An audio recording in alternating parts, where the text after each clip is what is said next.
Kalian pengen tahu apa itu record dan cara menghitung faktorial dengan Fibonacci menggunakan metode recursive. Mari kita masuk ke pembahasan. Sebelum masuk ke pembahasannya, izinkan saya untuk memperkenalkan diri terlebih dahulu. Yang pertama, ada Muhammad Zainal Abidin dengan NIM 236512015. Yang kedua, ada Rizky Noval Pratama dengan NIM 236612002. Yang terakhir ada Andini dengan NIM 236512003.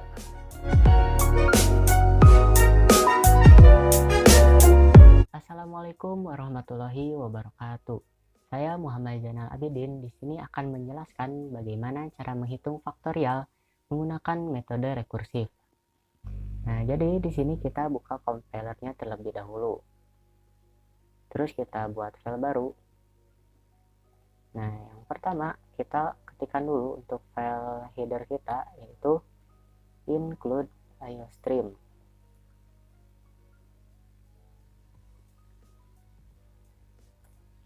Terus yang kedua, kita menggunakan namespace std. Nah, kita save dulu untuk filenya. Sini kita kasih nama factorial. Kita save. Nah, buat kalian yang belum tahu apa itu faktorial, faktorial itu kita mengalihkan suatu bilangan secara decrement. Misalnya seperti ini. Dalam ilmu matematika, faktorial itu ditandai dengan tanda seru seperti ini. Misalkan di sini 4 faktorial. Nah, ditandainya seperti ini. 4 faktorial. Nah, cara menghitung si 4 faktorial ini caranya seperti ini. Misalkan 4 faktorial sama dengan 4 dikali 3 dikali 2 dikali 1.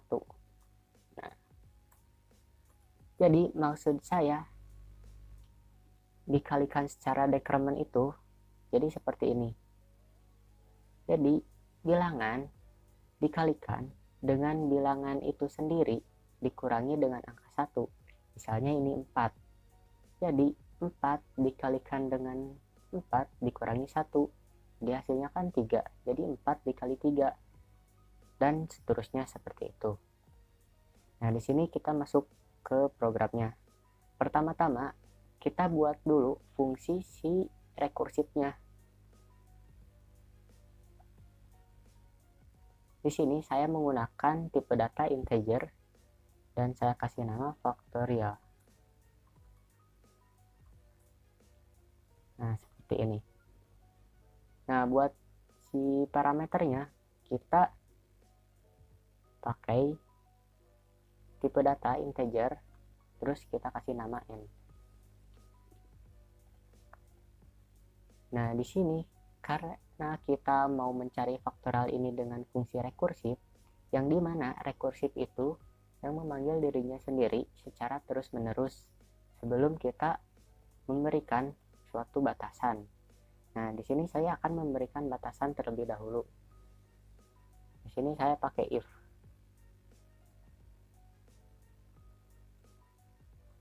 Nah, seperti ini. Nah, di sini parameternya kita isikan dikarenakan si faktorial ini perkaliannya sampai 1, di sini kita tulis buat si n-nya. Nah, jadi jika n kurang atau sama dengan dari 1. Seperti itu, teman-teman. Nah, di sini kita akan mereturn si n-nya. Jadi dia kembali lagi ke dalam fungsi si rekursifnya itu. Nah, terus kita berikan else-nya.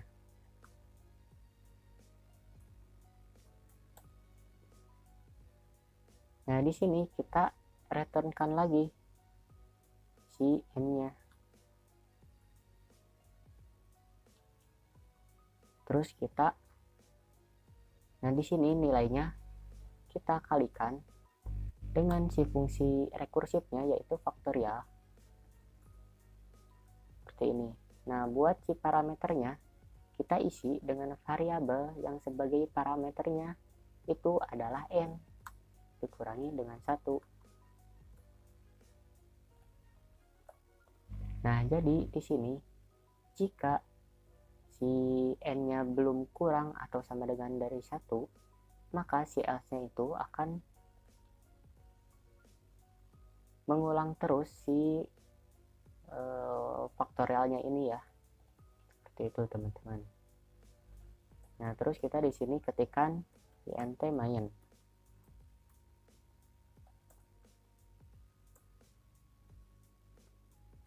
Nah, di dalam int main ini, sorry. Nah, di dalam int main ini kita kasih variabel angka. Sini kita pakai tipe datanya integer angka dengan variabelnya itu kosong, biar nanti kita bisa menginputkan si bilangannya itu menggunakan keyboard. Nah, di sini kita cout kan,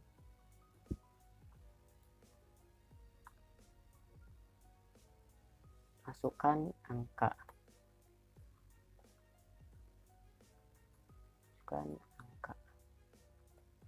Nah, seperti ini, teman-teman. Terus di sini kita sein-kan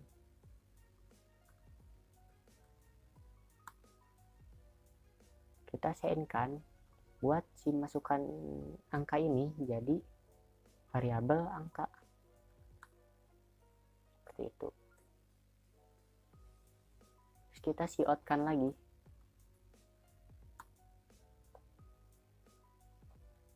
Di sini. Jadi di sini kita tulis faktorial dari variabel angka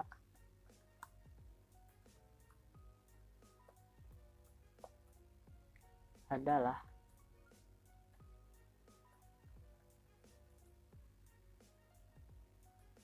Nah, di sini baru kita menampilkan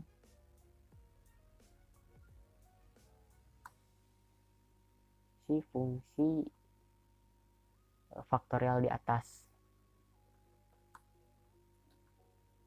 Nah, buat parameternya itu, apa yang akan kita proses nantinya, yaitu variabel angka.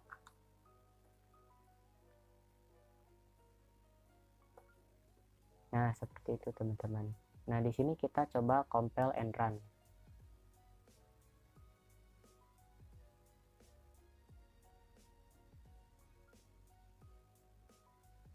Nah, di sini kita coba masukkan angka 4. Nah, faktorial dari 4 adalah 24. Seperti itu, teman-teman. Oh, di sini ada kurang i-nya. Nah, jadi nanti si programnya itu hasilnya seperti ini. Nah, bagaimana cara kita menampilkan si proses perkaliannya itu? Jadi misalkan di sini misalkan di sini 4. Nah, nanti si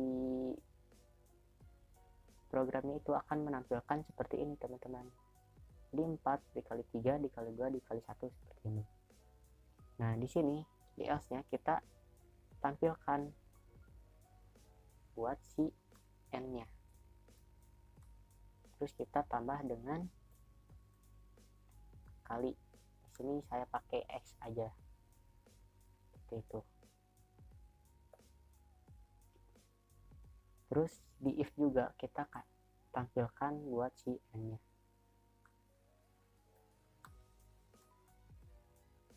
Terus di sini kita kasih n line.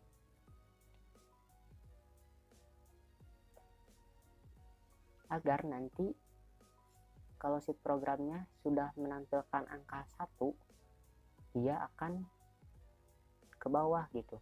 Coba di sini kita compile and run.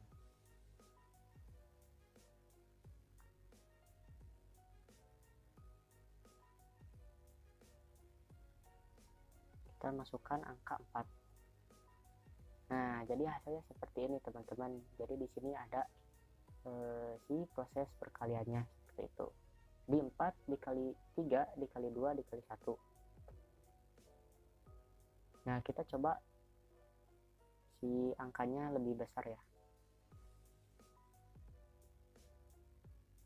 Nah, kita di sini coba angka 8. Nah, jadi hasilnya seperti ini. Jadi 8 dikali 7 dikali 6 dikali 5 dan seterusnya. Dan ini hasil dari si 8 faktorial, yaitu 40.320. Itu teman-teman. Nah, mungkin sekian penjelasan dari saya. Semoga ini bisa membantu teman-teman semuanya. Baik, bismillahirrahmanirrahim. Assalamualaikum warahmatullahi wabarakatuh. Untuk kali ini kita akan membahas tentang bahasa C++, yaitu tentang Fibonacci menggunakan rumus rekursif. Di sini ada rumusnya, yaitu pola bilangan Fibonacci itu adalah UN sama dengan UN kurangi 1 tambah UN kurangi 2, yaitu UN ini adalah suku bilangan. Contoh, suku bilangan ke 1, 2, 3, 4, 5, 6. Ke 6 itu diambil dari penjumlahan antara 6 kurangi 1, 5, tambah 6 kurangi 2, 4. Jadi, suku bilangan ke-6 ini diambil dari penjumlahan suku ke-5 dan ditambah suku bilangan ke-4, yaitu hasilnya 5 tambah 3, yaitu 8. Ini rumusnya ya, UN min 1 tambah UN min 2. Kita masuk ke C++. Kita coba membuat sebuah program untuk menghitung Fibonacci menggunakan rumus rekursif. Nah, di sini kita klik file, new, lalu klik search file. Kita mulai aja ya. Pertama, kita harus masukkan include sebagai header, yaitu kita pakainya adalah iostream. Nah, di iostream ini nanti di dalam iostream itu banyak sekali perintah-perintah yang nanti kita akan panggil dalam proyekan kita. Nah, di sini iostream itu adalah sebuah library ya. Lalu kita menggunakan using namespace std. Nah, nanti si using namespace std ini itu berguna untuk supaya kita nggak usah ngetikin lagi std di setiap codingan kita atau perintah kita, karena std ini pasti dibutuhkan ketika kita menggunakan code dan juga chain. Nah, kalau udah pakai ini nanti kita nggak usah masukin lagi ya std-nya ini. Jadi kita cukup langsung code langsung chain ya. Lalu kita masukkan in Fibonacci in n. Ini merupakan fungsi Fibonacci-nya. Lalu kita buat in main.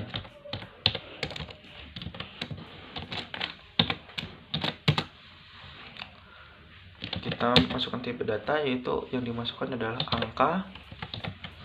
angka dan juga hasil sebagai rumus.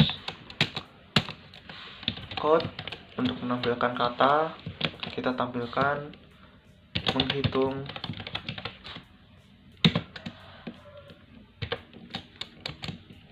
Fibonacci ke NDL. Nah, pakai NDL deh, cukup ini aja ya, kita coba. Lalu kita pakai chain untuk memasukkan angkanya, angka, lalu NDL. Lalu kita langsung tulis rumus. Hasil itu didapatkan dari fungsi Fibonacci. Ini dalamnya angka. Lalu kita pakai code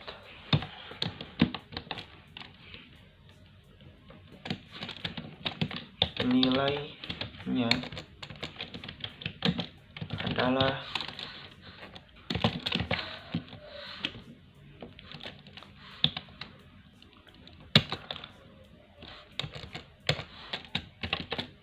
hasil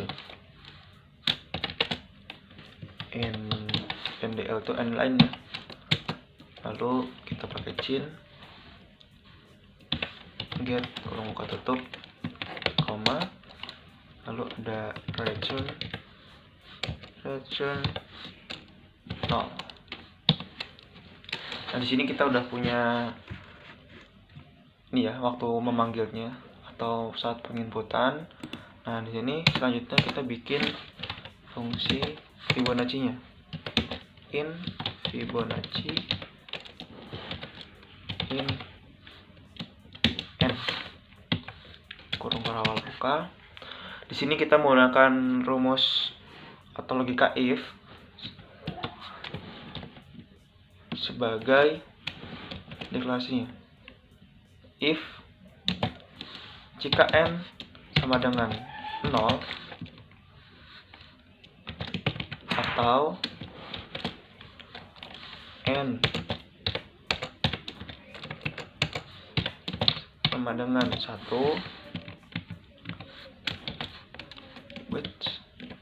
gimana nih?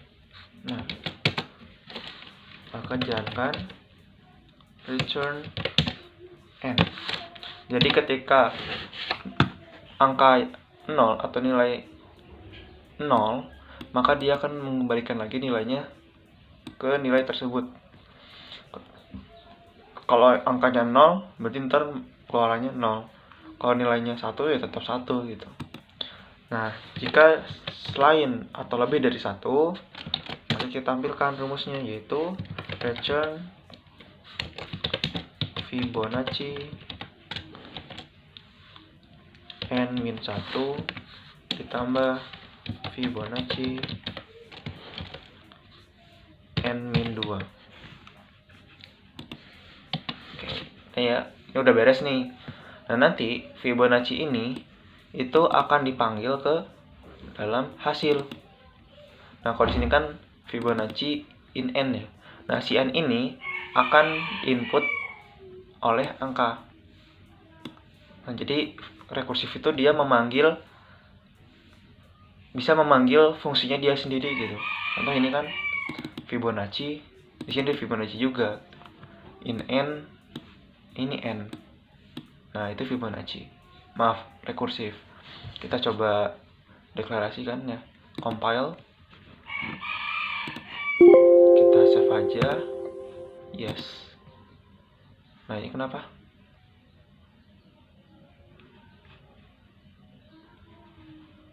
Oh, katanya ini nggak boleh 1. Berarti gini ya. Kita pakai code aja. Code NDL. Kita coba lagi. Nah, kita akan menghitung Fibonacci contoh ke 6 deh. Bentar.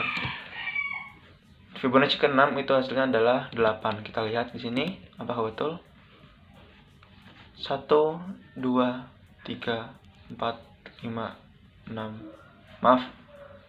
Itu 2 3 4 5 6. Nah, suku ke-6 itu adalah 8. Jadi hasilnya adalah betul.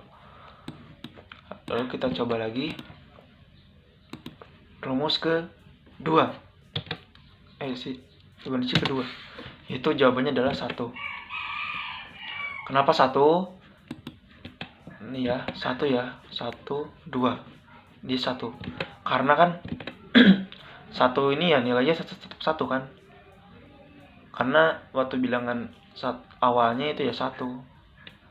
Ketika nilainya 1, maka akan kembali ke nilai tersebut, yaitu tetap sama jawabannya.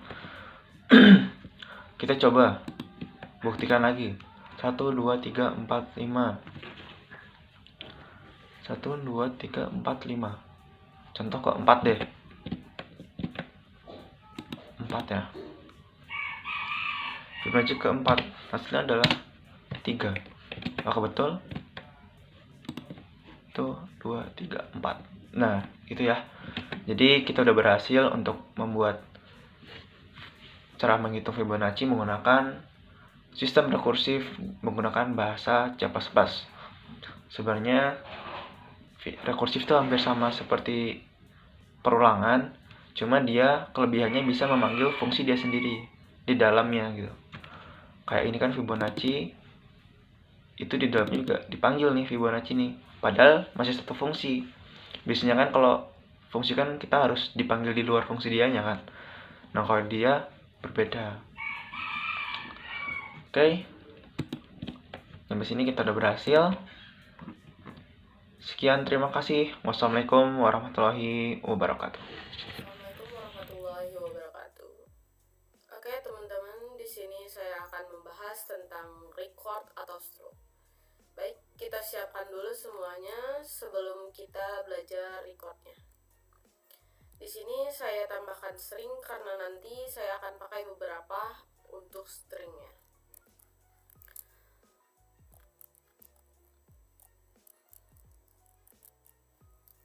Lalu kita tambahkan main.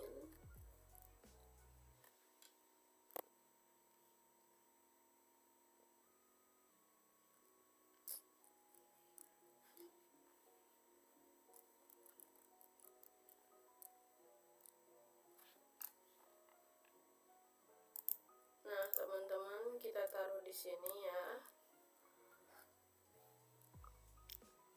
Jadi, teman-teman, record atau stroke itu adalah data yang dibentuk oleh beberapa data. Atau bisa kita tuliskan seperti ini. Record atau stroke atau record adalah data yang dibentuk oleh beberapa data. Jadi gini, misalkan saya punya jeruk. Nah, jeruk itu kan punya, jeruk itu adalah buah. Terus jeruk itu punya komponen. Komponennya ada warna. Terus jeruk punya berat. Terus jeruk punya harga. Jeruk juga punya rasa.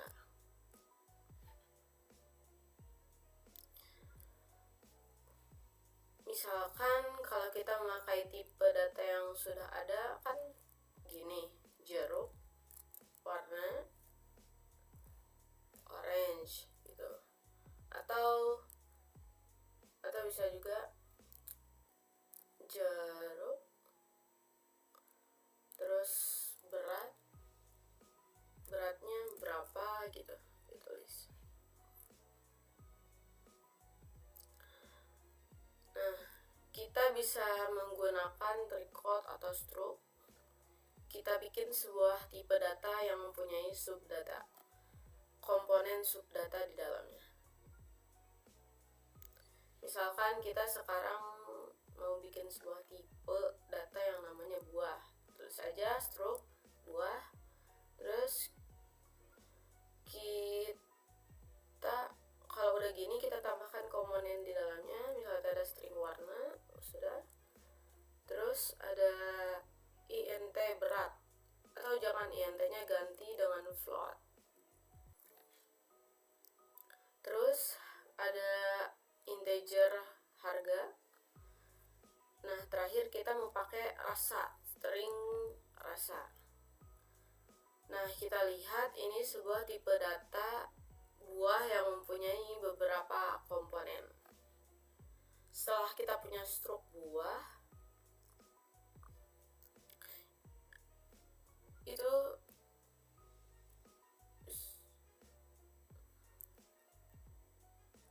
kalau kita mendeklarasikan sebuah variabel gini kan, integer a sama dengan 1. Nah, sama dengan si stroke ini juga kita bisa taruh gini, buah apel. Nah, berarti si apel ini adalah buah. Buahnya yang mana? Buahnya yang atas, yang di stroke buah. tidak direkomendasikan, tapi saya akan buat. Jadi see out, apel, warna. Nah, kita coba untuk saya compile. Nih kan, hasilnya kosong, tidak ada isinya. Terus tambahkan lagi see out, apel, berat. Kita compile lagi. Tipe ya. See out, compile lagi.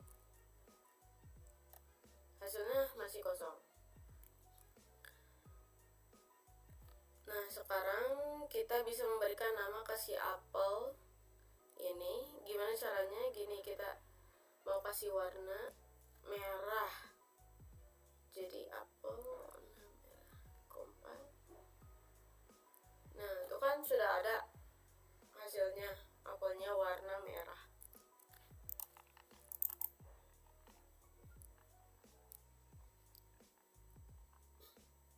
Kita coba lagi, apel,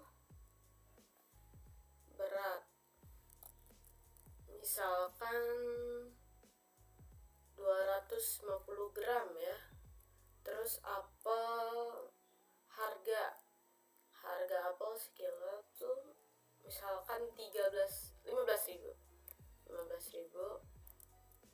Lalu ada apel, tambahkan, atau ini nih, apel beratnya 250.50 F.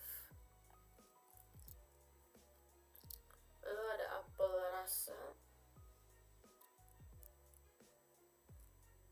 sama dengan manis. Udah ya, kita tambahin juga, ini kita copy aja langsung. Tambahin, terus ganti warnanya jadi harga.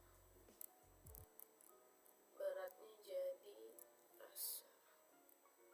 Kita coba compile hasilnya. Nah, jadi ada apel itu warnanya merah, beratnya 255.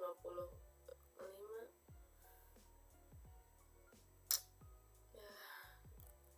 Terus atau kita bisa tambahkan juga ya, selain apel ini ada buah jeruk.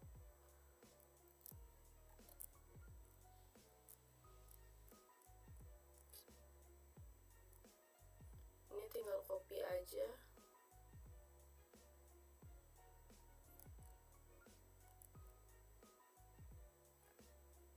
Terus ganti yang asalnya apel jadi jeruk.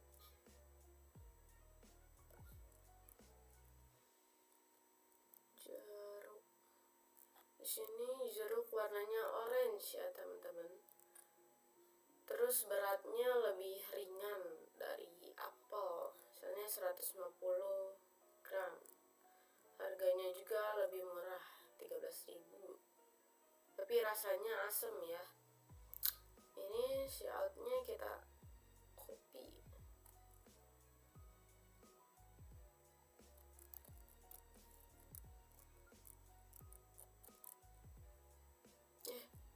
Belum di copy ya. Copy dulu.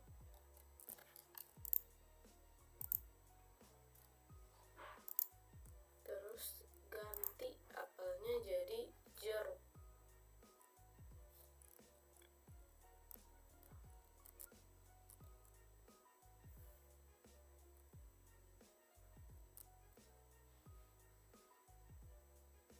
Nah, kita compile, hasilnya sudah ada ya. Apel merah, warnanya jeruk, warnanya orange, beda.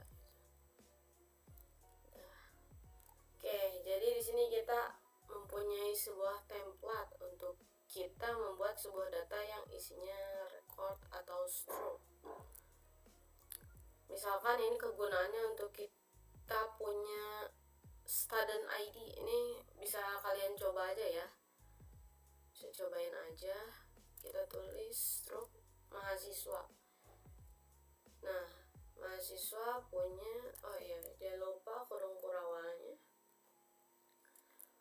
Mahasiswa punya string nama, terus integer name ya, ditambahkan misalnya boolean lulus atau belum lulus. Oke, ini bisa dicoba aja contohnya kayak gitu. Oke teman-teman, mungkin cukup sekian penjelasan singkat mengenai record atau struct menggunakan C++ dari saya. Mohon maaf bila ada kesalahan kata atau penulisan. Makasih. Wassalamualaikum warahmatullahi wabarakatuh.